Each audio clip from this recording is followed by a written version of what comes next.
If this is the state of peace today, just know that somebody might be in a cave, so to speak. Today's electronic cave, on the dark net and whatever else, making a plan to change the status quo. So again, as it related to the peace agreement though, when they say peace and safety, I tell myself that I keep it easy because I'm only flesh. This is, I won't miss it. Father says he won't do anything lest he first reveal it to us. So as long as our minds are stayed on him and we are watching as watchmen on the wall, we will notice when, this one, it's not like the other ones. Especially with what? All that goes into, could you have the end of the world without nuclear weapons? I mean, could you? Again, Father says, lest I return, there'll be no man left alive. So prior to the nuclear age, was that a simple answer to say that man could just destroy himself and annihilate himself in and of itself without the nuclear age? I mean, again, we can say that all things are possible, but we know with the nuclear age, it could just be the starting of the buttons being pushed. One nation push, the next nation push, and then it's just an ice age. It's just a total cloud of smoke. So we're at that point to where those who say, well, they thought he was coming back at 2000. They thought he was coming back at another time. Nothing wrong with watching. I'm sure back in the first day century, they was thinking that he was coming back soon then too. Why? Because of things that were big at the moment. But unless you have everything lined up, then you can't be premature about a return. So you can't have, can you have Yeshua's return without sacrifices being halted? So that means if nothing else, sacrifices must be reinstituted in order for them to be halted. So again, certain things have to be in place in order for his return to come. We go to the next slide, and if someone will read back to Revelation 6, the second seal, just that portion, it'll be around verses 3 or 4. When he broke the second seal, I heard the second living creature saying, "Come." And another, a red horse went out. And to him who sat on it, it was granted to take peace from the earth, and that men would slay one another, and a great sword was given to them. Hallelujah. Let's see, I got a number 4. It's supposed to be a number 3. A bear with 3 ribs, not a bear with 4 ribs. And so, bless his name. And then Daniel 7, if someone would read about the second beast. The second beast, please. Probably just one verse. Go ahead. Okay. And behold, another beast, a second, like to a bear, and it raised up itself on one side, and it had 3 ribs in the mouth of it, between the teeth of it, and they said thus unto it, Arise, devour much flesh. Hallelujah. That's his name. So we got a bear that's saying to its 3 ribs, not 4. The ribs, the 3 ribs, say to the bear, Arise, let us go and devour much flesh. What does that sound like they're into? What does it sound like you're talking about? War, destruction, chaos, calamity. Arise, let us go and devour. Let's go and kill. Let's go shed some blood. And Revelation says that the red horse, that horseman with a great sword. What would be a great sword in the mindset? If not just take your sword, but a great sword. Just superpower, just might, great might. Let us go, because we're talking about the same beast and that horse. It's the same thing, giving you 2 different perspectives of that same power. Coming from which direction? Coming from the east. That was from Zechariah. So what is it that they're looking to do? War, and to bring destruction. What are they really looking to bring when it's all said and done? Because remember where we were? The one world government. Yes. Yes, ma'am. But I mean, again, coming from that state of what we had before, peace. Now we're changing to war, chaos. As I said, you could get complacent in the first seal. You can't miss this. So I tell myself, keep it easy. You'll know when that horse rides, and to take power from the earth.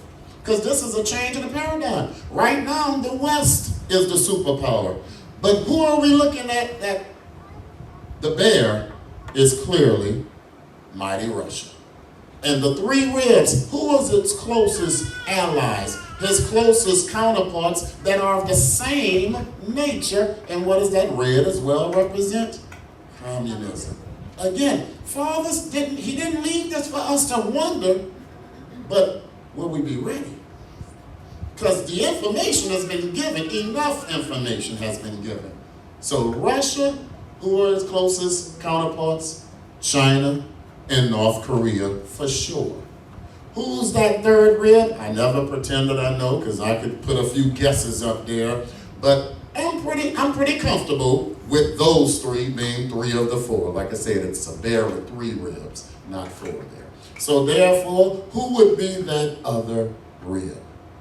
I mean, once upon a time, Japan would have fit that back greatly back some decades ago.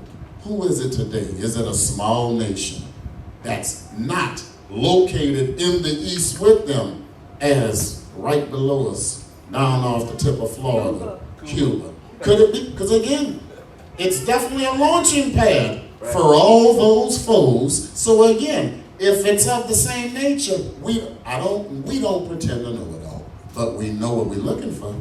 We know how they'll be dressed. We know who their friends are. We know that Venezuela was such a friend of such. If it was me, better yet, if it was you, what would be your attack plan?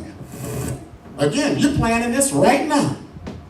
While the world is just eating and marrying and giving in marriage and, and enjoying, what would be your plan, Jessica? If I could just say a little comment, let's keep in mind that socialism is equated with communism. If you look at Russia's name before, USSR, the Union of Soviet Socialist Republic, you know what I'm saying? They're trying to get God out of the picture, you know what I'm saying? They're trying to make government God, or whatever. Oh, totally.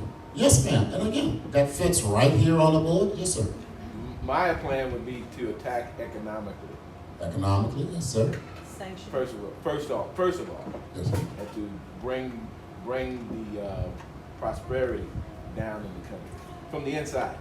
And I totally agree. And can we agree that that has been happening? And who has been the number one nation doing that? China. Oh, China. I mean, again, it's how much debt do we owe to China? Every decision that we make has to consider whether or not China will call in a note.